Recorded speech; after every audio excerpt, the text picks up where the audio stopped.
জীবনের যে কোনো পরিস্থিতিতে, যে কোনো সিচুয়েশনে, যে কোনো মুহূর্তে একটা কথা মাথায় রেখো, এ পৃথিবীতে আল্লাহর থেকে অধিক আপন কেউ নয়। না, আপনি হয়তোবা অনেককেই আপন মনে করতে পারেন।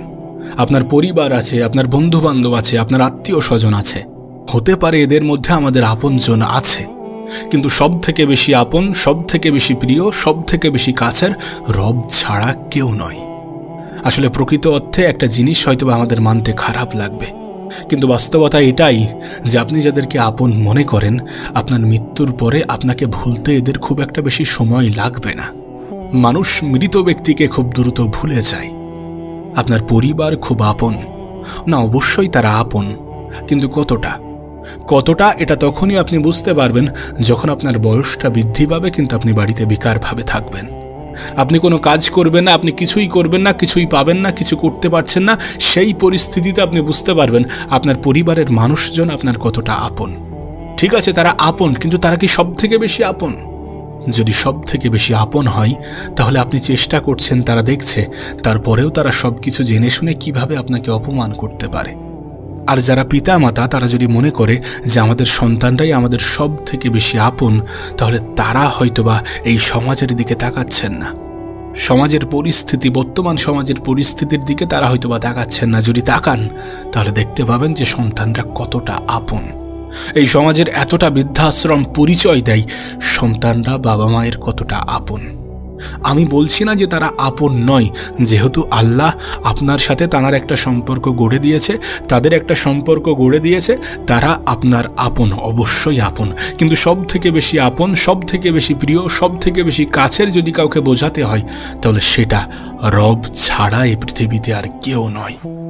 নিঃসন্দেহে আল্লাহর থেকে অধিক কেউ আমাদেরকে ভালোবাসে না। যে সন্তান আমাদের আপন মনে হয়, সেই সন্তান আমাদের সাথে দুর্ব্যবহার করে। যে বাবা মা আমাদের আপন মনে হয়, সেই বাবা মা যখন আমরা বেকার থাকি তখন আমাদের সাথে দুর্ব্যবহার করে। যে আত্মীয় স্বজন আমাদের আপন মনে হয়, তারা আমাদের অনুপস্থিতিতে আমাদেরকে নিয়ে সমালোচনা করে। আর যদি বিষয়টা এমনই হয়ে থাকে, তাহলে কিভাবে তারা আমাদের সব থেকে বেশি আপন হতে পারে? বিশ্বাস করুন, যত বেশি দিন যাবে, যত বেশি খারাপ সময় আসতে থাকবে, যত বেশি কঠিন সময়ের মুখোমুখি হবেন, ততই আপনি উপলব্ধি করবেন, ততই আপনি অনুভব করবেন যে পৃথিবীতে রবের থেকে অধিক আপন কেউ নয়। তিনি সব থেকে বেশি আপন কেন জানেন? কারণ একমাত্র তিনিই আমাদেরকে নিঃস্বার্থভাবে ভালোবাসেন। আপনি একবার ভেবে দেখুন, আমরা যদি তাকে স্মরণ না করি, তার কোনো যায় আসবে? আমরা যদি তার কাছে ক্ষমা না চাই, তার কোনো যায় আসবে? আমরা যদি তার কোনো প্রশংসা না করি, তার কোনো যায় আসবে? তার কোনো ক্ষতি হবে? কোনোই ক্ষতি হবে না। আমরা এই পৃথিবীতে এত অপরাধ করছি, এত খারাপ কাজ করছি, তারপরেও আমাদের সামান্য একটুখানি ক্ষমা চাওয়াই তিনি আমাদেরকে ক্ষমা করে দিচ্ছেন। এগুলো কি প্রমাণ দেয় না?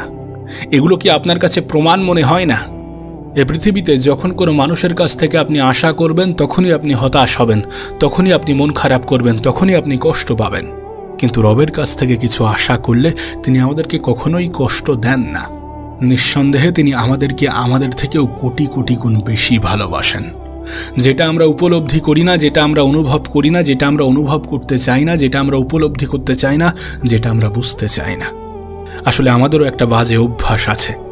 আমরা কোনো কিছু পেয়ে গেলে সেটাকে নিজের যোগ্যতা মনে করি, আবার জীবন থেকে কোনো কিছু হারিয়ে গেলে সেটার জন্য রবকে কতবার না দোষারোপ করি, কতই না বলি যে আমার সাথে কেন এমনটা করেন। আরে যদি এমনটা না করা হয়, তাহলে তুমি তো স্মরণ করবে না। যদি এমনটা না করা হয়, তাহলে তুমি তো মনে রাখবে না। বিশ্বাস করুন, আপনি একবার রবের উপরে ভরসা করে দেখুন, তিনি যেমন আপনাকে আপন ভাবেন, আপনিও একবার আপন ভেবে দেখুন, আপনার জীবনটা পাল্টে যাবে, আপনার জীবনটা বদলে যাবে। এমনটা তো নয় যে আমাদের কাছে কোনো গাইডলাইন নেই, এমনটা তো নয় যে আমাদের কাছে কোনো দৃষ্টান্ত নেই, এমনটা তো নয় যে আমাদের কাছে কোনো এক্সাম্পল নেই। সব কিছুই আছে, সব কিছুই আছে, শুধু আমাদেরকে পালন করতে হবে, আমাদেরকে স্মরণ করতে হবে, আমাদেরকে নিজের জীবনে অ্যাপ্লাই করতে হবে। রব আপনাকে বলেন যে তোমার রব তোমাকে ছেড়ে দেয়নি, শীঘ্রই তিনি তোমাকে এমন কিছু দেবেন যে তুমি খুশি হয়ে যাবে। আল্লাহ কি তোমাকে এতিম রূপে পাননি? এরপরে আল্লাহ কি তোমাকে প্রতিপালন করেননি? আল্লাহ কি তোমাকে পথভ্রষ্ট পাননি? এরপর আল্লাহ কি তোমাকে হেদায়েত দেননি? রব নবীকে এই কথাগুলো বলেন। তাই আমার আপনার এতিমদের প্রতি কঠোর হওয়া উচিত নয়। কেউ চাইলে তাকে খালি হাতে ফিরিয়ে দেওয়া উচিত নয়। রবের সমস্ত নিয়ামতগুলো মানুষের কাছে বর্ণনা করা উচিত। যদি আমরা কোনো কঠিন বিপদের মুখোমুখি হই তাহলে সেটা থেকে উদ্ধার করবেন রবি। যদি আমরা কোনো কঠিন সময়ের মুখোমুখি হই তাহলে সেটা থেকে উদ্ধার করবেন রবি। যদি আমরা কোনো খারাপ কিছুর মুখোমুখি হই তাহলে সেটা থেকে উদ্ধার করবেন রবি। এই সমস্ত বিশ্বাসগুলো মনের মধ্যে বজায় রাখতে হবে। এই সকল বিশ্বাসগুলো অন্তরে ধারণ করতে হবে। একবার ভেবে দেখুন, যেই ভালোবাসা একতরফা, সেই ভালোবাসা যদি দুই তরফা হয় তাহলে ভালোবাসা কতটা গভীর হবে। আমাদের কর্মকাণ্ড, আমাদের আচরণ, আমাদের ব্যবহার তো এটাই প্রমাণ দেয় যে এই ভালোবাসা একতরফা। যদি আমরাও ভালো কিছু করতে শুরু করি, যদি আমরাও খারাপ জিনিসগুলোকে ছেড়ে দিই, যদি আমরাও ভালো পথে আসতে শুরু করি, যদি আমরাও রবের প্রতি পজিটিভ ধারণা রাখি, তাহলেই তো ভালোবাসা দুই তরফা হবে। আর যখন দুই তরফা ভালোবাসা হবে তখন বেশি বেশি সাহায্য আসতে শুরু করবে। এ পৃথিবীতে মানুষ তো সুখে থাকতেই চাই। বিশ্বাস করুন, যখন ভালোবাসা দুই তরফা হবে তখন আপনি ভালো থাকতে শুরু করবেন, তখন আপনার জীবনটা সুন্দর হতে শুরু করবে, তখন এই পৃথিবী সম্বন্ধে আপনার ধারণাগুলো পাল্টে যেতে শুরু করবে। আপনি সব কিছুর মধ্যে একটা পজিটিভিটি খুঁজে পাবেন। দেখুন, আমাদের কাছে সমস্ত রকম স্বাধীনতা আছে, তার মানে এমনটা নয় যে আমরা খারাপটাকে বেছে নেব। আমাদের কাছে সমস্ত রকম স্বাধীনতা আছে, তার মানে এমনটা নয় যে আমরা খারাপের প্রতি আকৃষ্ট হব। বিশ্বাস করুন, আল্লাহ পাক চান না যে আমরা জাহান্নামে যাই। আল্লাহ পাক এটাও চান না যে ইবলিসও জাহান্নামে যাক।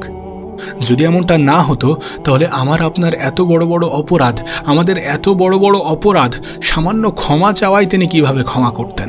তিনি কেন ক্ষমা করতেন?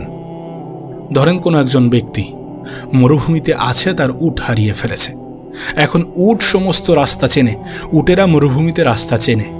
কিন্তু কোনো ব্যক্তি যদি মরুভূমিতে একা থাকে তাহলে সে দিশেহারা হয়ে যাবে। সে বুঝতে পারবে না কোন দিকে যাওয়া উচিত, কোন দিকে যাওয়া উচিত নয়। সে পাগলের মতো ঘুরতে থাকবে এবং সেখানেই তার মৃত্যু হবে।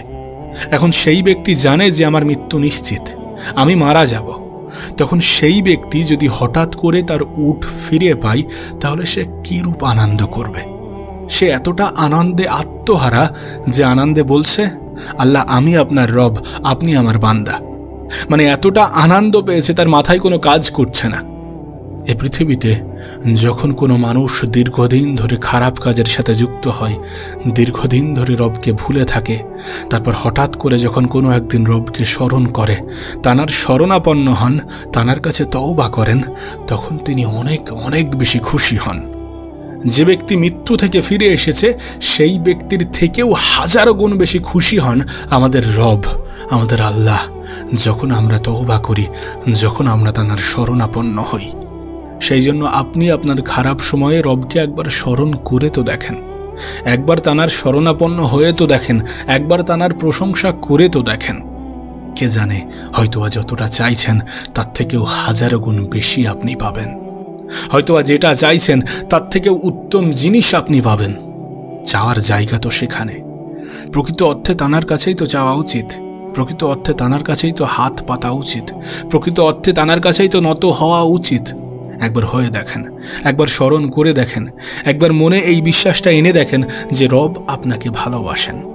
বিশ্বাস করুন, এ পৃথিবীতে রবের থেকে অধিক আপন কেউ নয়, আল্লাহর থেকে অধিক কাছের কেউ নয়।